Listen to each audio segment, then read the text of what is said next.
In previous years, the cemetery in Grove City would be flooded with people, all coming together to honor and pay respects to those who gave their lives for this country.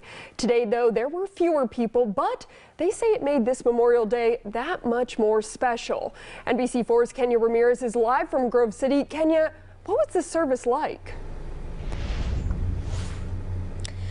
Jamie and Adrian, well, people talked about different experiences, but one thing they mostly all agreed on was that today felt even more intimate, and they say this is partially due to the pandemic as it's made it more honorable and special. A sound we didn't hear last year, as many events were canceled in light of the pandemic. This year, that's all changed. We're finally seeing the light at the end of the tunnel. Retired Marine Don Bokok says for him this year is extra special.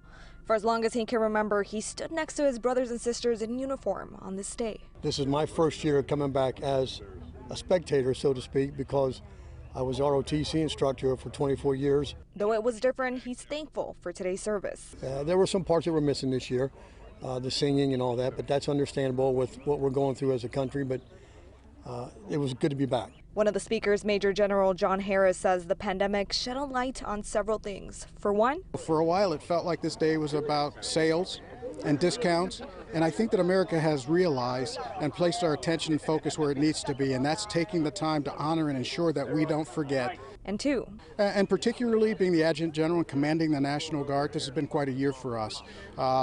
Keep in mind, early in this disease, we had no idea the impacts of coronavirus. Our people still went into nursing homes to protect those who were vulnerable. Our people went into prisons when the corrections officers were sick and they were shorthanded. Our people have responded in the food banks. And they'll continue to serve, especially as this pandemic is not over.